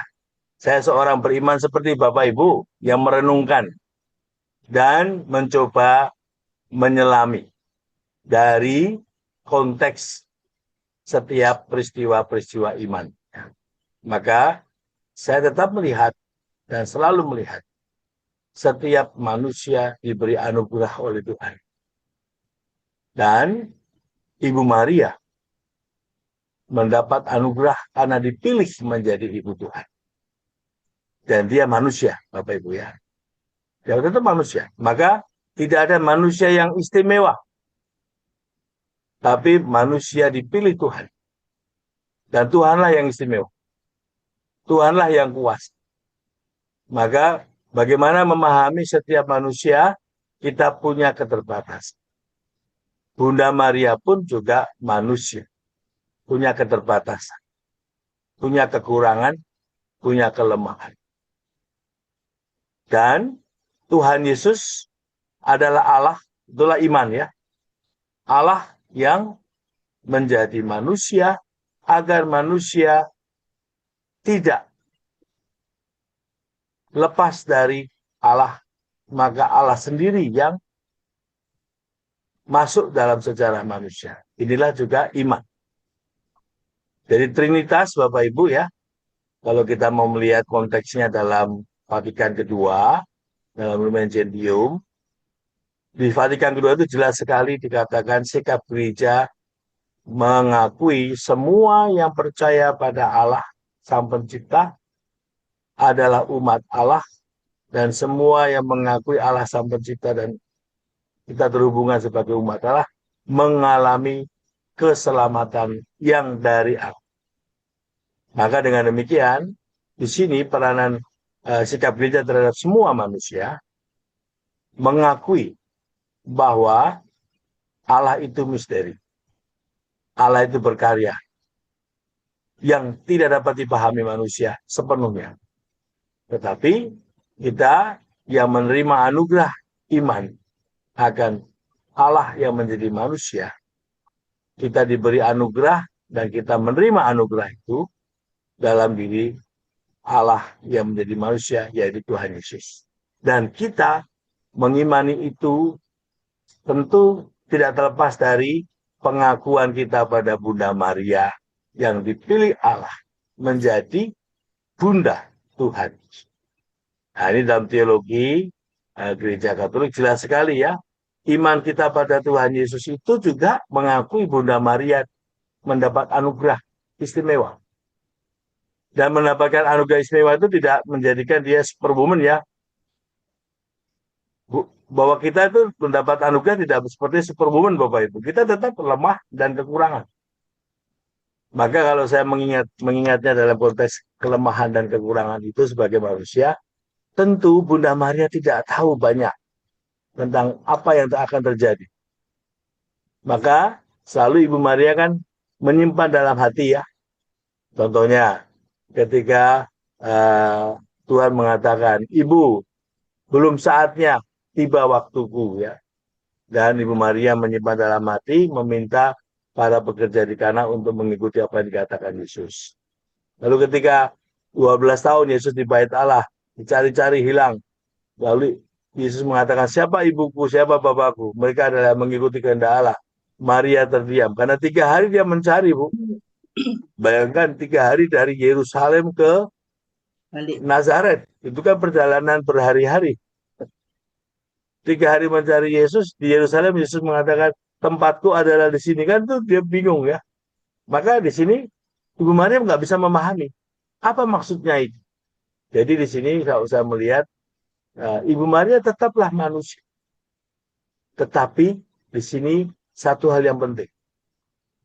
Dia selalu mencari apa yang Tuhan tawarkan, tuntunkan sebagai ibu menemani Yesus. Maka tadi saya katakan, Ibu Maria tahu salibnya adalah Yesus. Untuk berjalan bersama Yesus dan bersama Yesus sampai di akhir. Apakah Ibu Maria tahu bahwa Yesus akan bangkit? Tidak. Tapi Yesus mengatakan berkali-kali, bahwa dia akan mati dan dalam 3 hari akan bangkit. Berkali-kali dia mengatakan itu. Bahkan para murid pun juga nggak ada yang tahu ya Bapak Ibu ya. Iya. Nah, bagaimana kita tahu Bunda Maria nggak tahu? Mereka kaget. Waktu pagi-pagi buta datang ke makam kosong. Ada Maria Magdalena, ada Maria Ibu Yesus, ada Maria Salome dan semuanya. Mereka datang. Dan mereka kaget. Karena apa? Pemahaman mereka, itu tradisi suci ya. Karena kan waktu itu sahabat tidak boleh bekerja. Dan mereka ingin melihat di makam dan bagaimana keadaan Yesus. Dan ketika ke makam, mereka kaget. Karena makam kosong. Dan mereka kaget juga ketika para malaikat mengatakan, pergilah ke para murid dan katakanlah pada mereka ketemu di Galilea. Apa arti semua ini? Juga tidak tahu. Ini kalau dari pemahaman eksegese ya, dari tafsir kitab suci, semua yang hadir dalam peristiwa kebangkitan itu tidak tahu apa yang terjadi. Baru kemudian dalam 40 hari Tuhan menampakkan diri sampai pada beribu-ribu orang, barulah peristiwa itu menjadi peristiwa yang jelas Tuhan bangkit. Nah, kebangkitan itu yang kita sebut Paskah itu mengambil kisahnya dari perjanjian lama dijadikan kisah perjanjian baru. Karena apa? Tuhan menyelamatkan bangsa Israel, dijadikan pegangan bagi mereka. Inilah Tuhan yang menyelamatkan yang dijanjikan, yaitu Tuhan Sang Penyelamat. Nah, ini tafsir kitab suci Bu ya. Di banyak sekali teologinya di sini. Mungkin baik kalau saya membatasi supaya saya juga bukan ahlinya juga ya. Maka mungkin kalau saya menempatkan begini Bu Koni. Ini iman saya ya. Ibu Maria adalah manusia. Dan dia tidak pernah berubah menjadi manusia yang lain. Tapi yang jelas Ibu Maria adalah teladan. Manusia yang menjadi teladan paling tepat bagaimana menjadi manusia yang menerima Yesus dan mengikuti Yesus. Para murid itu baru kemudian ya Bapak Ibu. Nah justru Ibu Maria lah yang menjaga para murid untuk terus ya bersama-sama bersekutu dalam pengharapan akan turunnya Roh Kudus. Maka di sini peranan Bunda Maria sangat besar. Nah ini tadi saya mengirimkan dari Bu Ona ya. Bu Ona mengirim saya tapi saya masukkan sini aja ya. Ini ada nama-nama Bunda Maria. Nah nama-nama ini sebenarnya pengakuan iman Bapak Ibu ya. Bunda Maria sebagai bundanya Yesus ya. Lalu sebagai perawan suci, sebagai bunda Allah, ini juga teologi, ini abad ketiga, ini abad ke-10, 30 ya, ini baru muncul ini. Karena Arianisme di situ. Lalu Immaculata baru kemudian ya. Maka kalau kita lihat di sini semuanya, adalah suatu devosi Bapak Ibu ya. Ada devosi lalu menjadi iman, pengakuan iman. Tapi tetap Bunda Maria adalah bunda yang dipilih Tuhan sampai selama-lamanya. Nah, dalam itu, kalau kita melihat konteksnya ya Bapak Ibu ya, ada santo, ada santa, ada para kudus ya.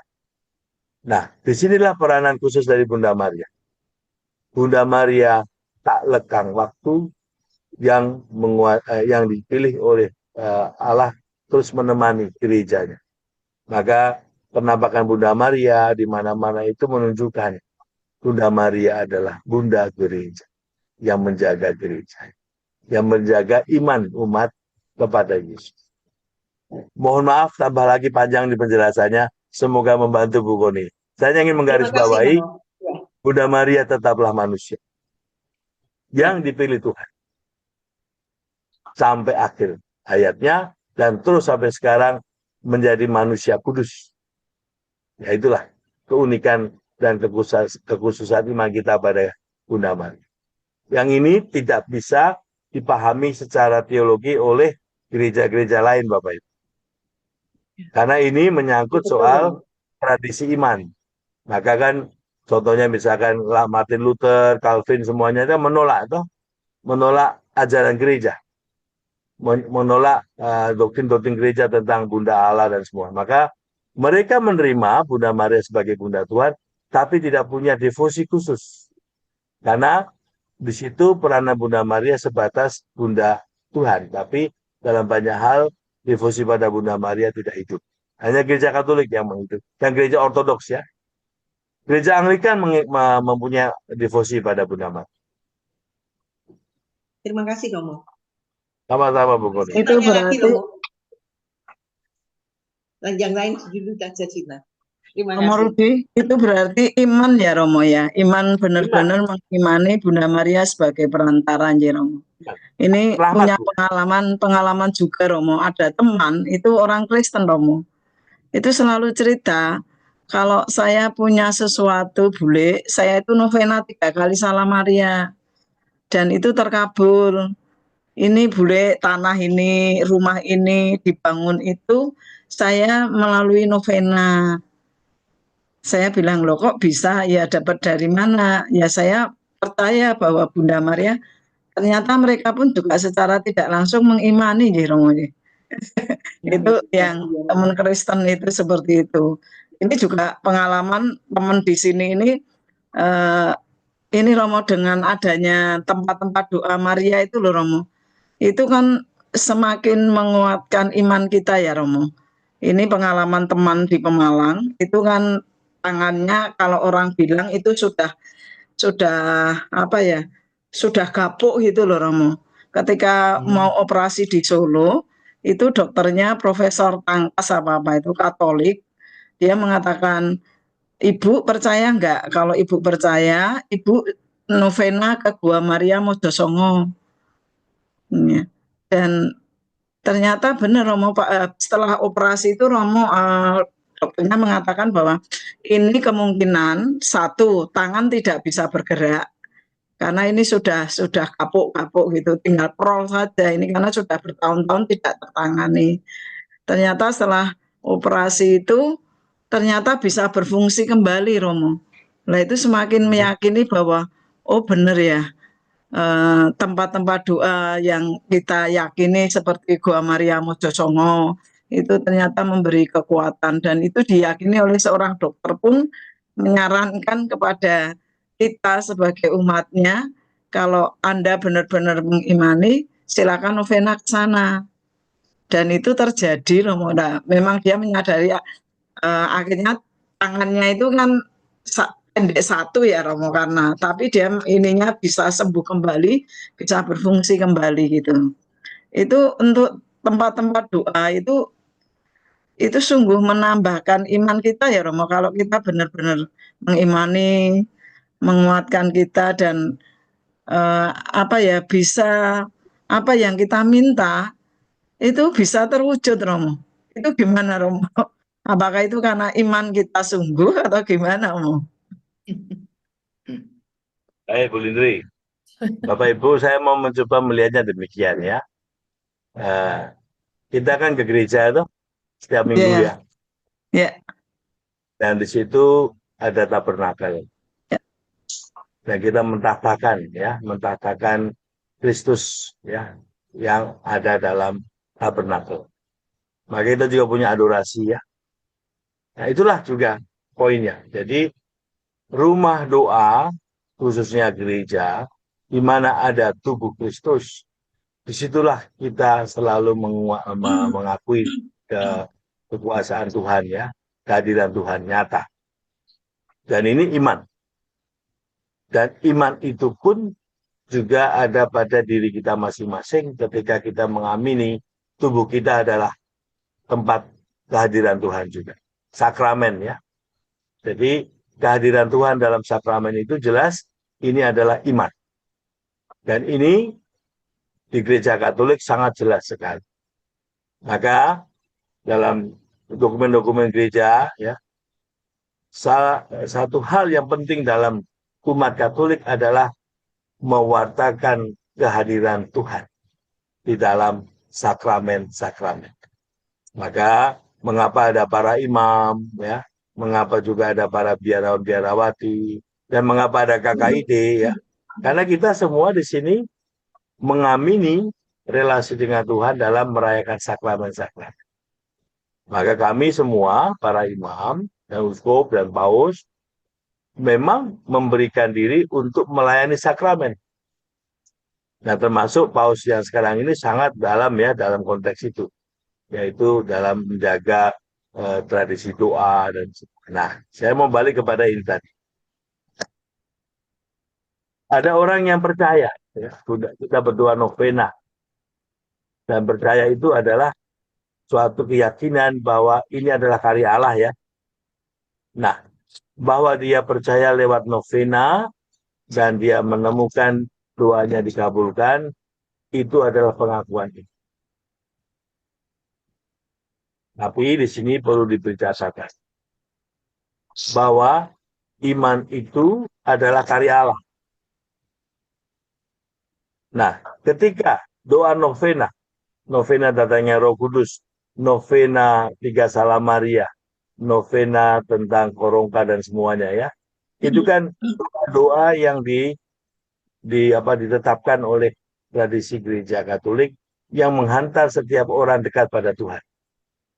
Maka doa-doa itu adalah doa orang beriman supaya semakin dekat pada Tuhan dan mengalami Allah. Sama halnya Bapak Ibu ke gereja berdoa di dalam kapel dan juga punya ruang kudus di kamar ya, menaruh lilin dan semuanya doa di situ. Itu adalah tempat suci yang memang sudah diberikan untuk berjumpa dengan Tuhan secara pribadi. Kalau di gereja untuk semua orang, banyak orang, di kamar itu untuk sendiri. Nah, di dalam ruangan-ruangan itu ada doa-doa yang dilakukan toh. Nah, doa-doa itu adalah doa-doa yang membawa kita semakin mengakui Allah lah yang menjadi sumber itu. Apakah itu ada mujizat atau tidak, itu bukan tujuannya. Nah, ini yang mau saya garis bawahi. Ketika orang mengkultuskan, nah mengkultuskan artinya apa?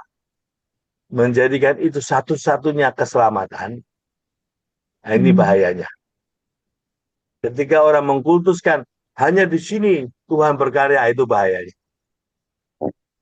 Lalu ketika orang mengatakan, kamu harus doa novena. Tapi orang itu nggak percaya bagaimana doanya. Ya udah, karena saya takut dan saya pengen selamat, saya pengen dapat mujizat ini, ya udah saya berdoa. Tapi itu tidak ada relasi di dalamnya.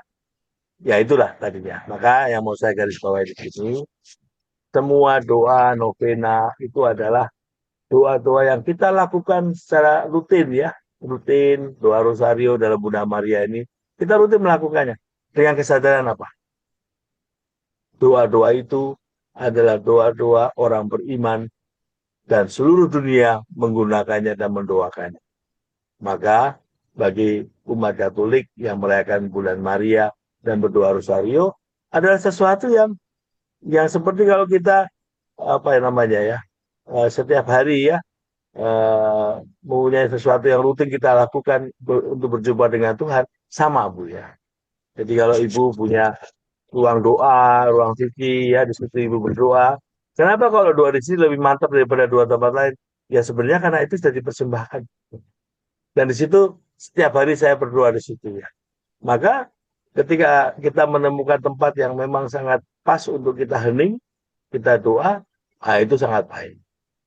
Tapi tidak menjadikan itu satu-satunya tempat saya berdoa. Nah ini bahayanya. Nah, saya bersyukur ya bahwa ada umat yang mengakui karya Allah lewat doa novena ya. Dan saya sering juga menemukan Bapak Ibu ya. Dulu waktu saya di Sri Lanka 6 bulan, saya bertugas di perkebunan teh ya, yang banyak orang Muslim, banyak orang Hindu ya. Saya kaget waktu saya misa di sana. Saya diingatkan oleh Romo Parokinya, Romo hati-hati ya kalau pas pembagian komuni, karena tidak semuanya Katolik. Dan ternyata yang hadir di misa itu siapa? Banyak orang Hindu. Dan mereka punya keyakinan. Mereka tahu nggak boleh terima komuni, tapi mereka minta berkat Tuhan.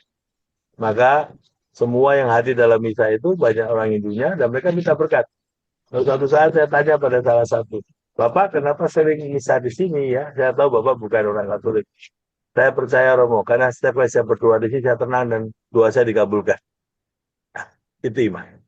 Maka Allah lebih besar daripada doa. Tapi kita setia dalam doa itu penting. Karena apa? Itu yang membawa kita berjumpa dengan. Tapi tidak mengkultuskan satu doa. Inilah satu-satunya doa yang membawa kepada Allah. Itu bahaya. Karena setiap orang punya cara, punya rasa, punya bentuk untuk mengalami keagungan Tuhan. Demikian Bu Rindri, semoga mendapat. Nggih, matur nuwun Romo. Ini Terima kasih pertanyaan sudah banyak. susah malam ini. Ini Terima makin kasih. susah makin malam. Terima kasih banyak. Tambah. Terima kasih Romo. Kita makin kaya pengetahuan. Ya. Silahkan teman yang lain, mungkin ada yang ingin menambah pertanyaan, mumpung ada Romonya. Silahkan.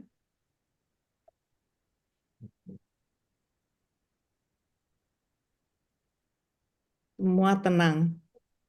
Hening. Dia sudah pada capek. Hening meresapkan ini mau.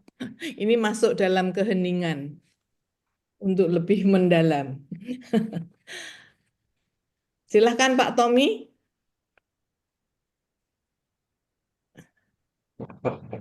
Monggo. Terima kasih, tapi saya cuma mau mencecap-cecap Romo. Seperti Romo Rudi katakan, semakin lama semakin rasanya semakin mantap Romo. Dengan penjelasan-penjelasan semakin menambah iman Romo. Terima kasih Romo. Itu aja Romo. Semakin terasa. Permennya semakin manis ya Pak Tommy ya. Macam-macam manis. Nano-nano. Menghidupi. Iya, rasa nano. Asin manis kecut. Iya.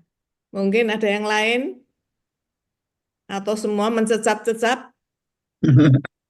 Silahkan sharing rasanya. Ini saya udah lama nggak dengar suaranya Amel nih. Oh Amel, mana ini Amel? Oh iya, Mel, kamu lagi ngapain? Ikut mencecap-cecap?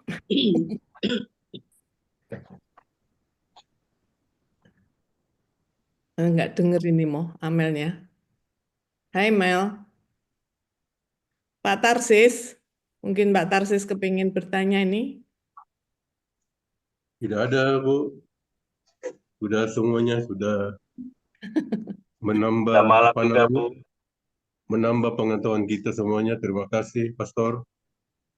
Ya, Romo. Malam ini banyak sekali yang kita dapat, Mo. Iya. Terutama tentang Bunda kita, sehingga kita makin jatuh cinta. Ya. Bu Yohana.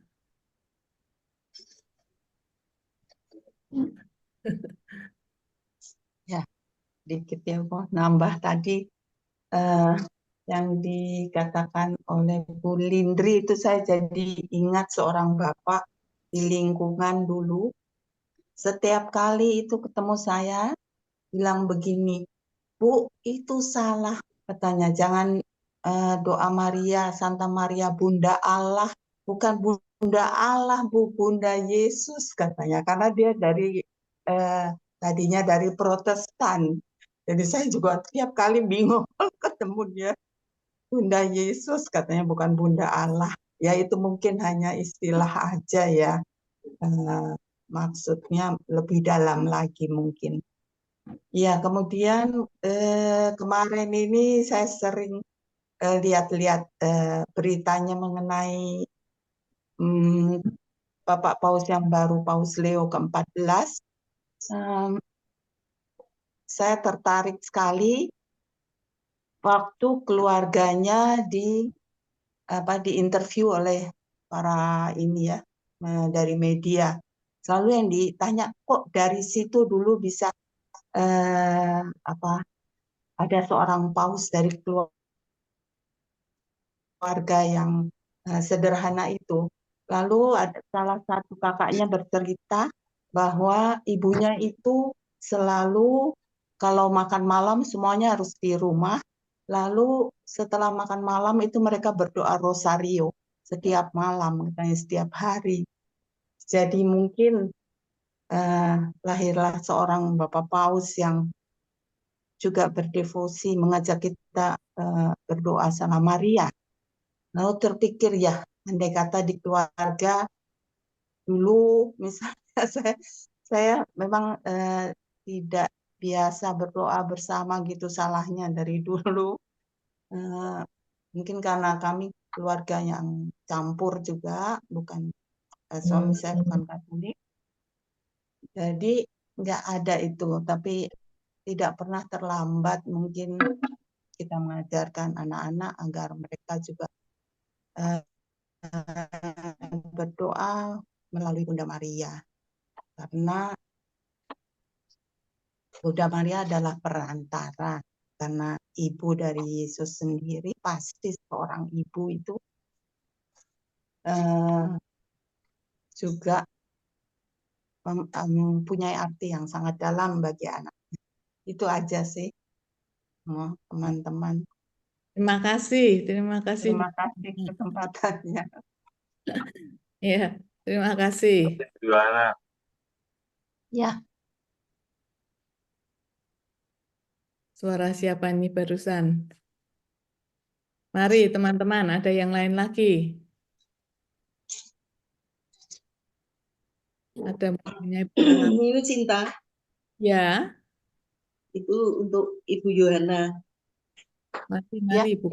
Soal Bunda Yesus. Sebetulnya memang Bunda Yesus, tapi dia itu Bunda Allah. Bunda Karena Yesus, Yesus ya, itu tapi Allah. Bapak itu selalu kalau ketemu saya, Wah. Bu, katanya. Waktu itu saya ketua lingkungan, jadi dia selalu mau lewat saya gitu supaya memberitahu yang lain gitu. Tapi saya nggak bisa merubah suatu doa yang sudah memang begitu ya. 31 Desember kalau nggak salah. Itu Maria Bunda Allah. Oh Iya, iya, Romo? iya. Ya, memang sudah ditetapkan oleh gereja. Tapi di 1 doa Januari, Iconic Movement, Bunda Gereja. Maria Bunda Yesus. Enggak, gereja ya. itu orang kudus, Romo. Keluarga kudus. 1 Januari. Oh, kalau saya malah nggak ngerti loh Bu Koni tanggal-tanggal begitu. Dipestakan. Ya, Baik, Bu Cinta, mungkin saya mau mengakhiri supaya saya juga baru pulang dari Samarinda, udah agak ngantuk ya. oh iya, kasihan Saya Ibu. mau mengakhiri semua yang tadi saya sampaikan. Ini, saya punya teman yang sudah tidak ada ya, dan saat dia devosinya kuat pada Bunda Maria, tapi juga tentunya dia selalu doakan lagu Yesus Andalanku dulu. Yesus Oh iya, Andalanku. andalanku. Saya yang paling tunggu melihat ini adalah suatu peristiwa iman yang luar biasa adalah ketika saya Ekaristi dan dia terus menyanyikan itu ya sampai selesai Ekaristi dan dia ditemani anak-anaknya, dan setelah saya pamit besok paginya jam 6 dia meninggal ya. Tapi yang saya dapat dengar dari anak-anaknya, dia selalu mencari Yesus dan selalu mengatakan Yesus ada. Nah, ini yang bagi saya sangat jelas. Devosi kita kepada Bunda Maria, devosi kita kepada para kudus, pada Ibu Teresa, devosi kita kepada siapapun, tidak berhenti kepada manusia, tapi pada Yesus. Jadi, Bunda Maria tidak pernah meminta semua berhenti pada Bunda Maria. Dan itu persis semua pesan dari Bunda Maria, yaitu datang pada Yesus. Dan juga pesan Bunda Maria pada Ibu Teresa ya, bawalah itu pada Yesus mereka. Dan Yesus juga meminta pada Bunda Teresa, ibuku saja sudah minta, mereka minta, apakah kamu mau menolak? Maka supaya tidak ada banyak hal yang berhenti pada Bunda Maria, kita sangat menghormati dan sangat punya iman pada karya Allah lewat Bunda Maria. Tapi iman kita tidak berhenti pada manusia. Dan manusia itu ya Bunda Maria. Ya. Bagaimanapun dia bukannya Tuhan. Bunda Maria. Maka di sini yang harus hati-hati adalah menyebut entah itu Bunda Yesus, Bunda Allah, dan semuanya. Yang paling penting adalah devosi pada Bunda Maria pada akhirnya adalah iman pada Yesus. Maka selalu di dalam konteks gereja, kita sangat, Bapak Paus Francis itu sangat-sangat punya devosi dalam pada Bunda Maria Mayore ya, yang di Basilika itu, makanya makam di sana. Tapi tetap yang menjadi apa istilahnya puncaknya adalah pada Tuhan. Semoga ini menutup renungan hari ini, karena Bunda Maria pun imannya pada Yesus, bukan pada dirinya. Dan itulah yang memberikan hidupnya sepenuhnya untuk Tuhan. Demikian Bu Maria, Bu Koni, semuanya, Bu Sinta, saya mohon, kalau mau ditutup sekarang, saya tutup sekarang ini. Ya, Romo. Karena kebetulan juga udah jam 9, Mo. Jadi, burungnya Bu Koni belum bunyi itu. Sudah, Romo. Oh, sudah. Dikecilin sekarang. Enggak. Lebih 4 menit sudah, Romo. Oke. Berkat Romo, berkat Romo. Ya. Mungkin kita minta berkat Romo sebagai berkat penutup. Baik, mari kita tutup dengan doa. Dalam nama Bapa, Putra, dan Roh Kudus. Amin. Tuhan, terima kasih. Kami selalu memberi kesempatan untuk saling bertemu, saling berbagi cerita dan pengalaman iman lewat Jumatan KKIT. Dan inilah yang kami syukuri selalu. Kami menemukan dalam perjalanan Jumatan KKIT ini, iman yang selalu terus dibakar dan dipelihara oleh kebersamaan, khususnya juga devosi kepada Ibu Teresa dari Calcutta. Semoga kami selalu mengalami kehadiran-Mu secara nyata lewat kebersamaan ini, dan juga dalam saling berdoakan, dan juga menjadi sarana bagi karya-Mu ya Tuhan, di mana kami saling diteguhkan lewat iman kami satu sama lain. Berkatilah istirahat kami, dan bawalah kami selalu mengalami penuhan dari istirahat malam ini, agar besok juga dapat utus kembali, memulai hidup besok sebagai anugerah yang kami akan terima untuk mewartakan Engkau. Dalam nama Bapa, Putra, dan Roh Kudus. Amin.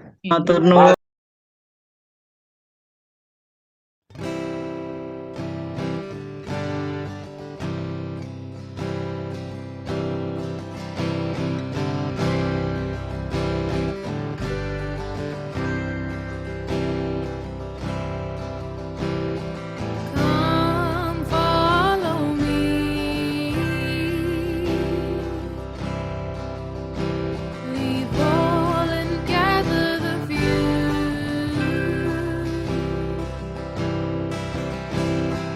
Come live my life. Will you refuse? Will you refuse? Come carry me into the dark of the fall. Come be my light.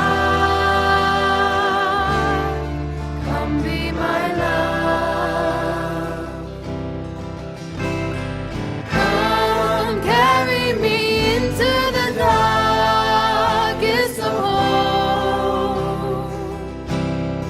Come be my light. Come be my light. Lord, I am unworthy. This I feel is beyond me. Lord, I am afraid. Is it me that you choose?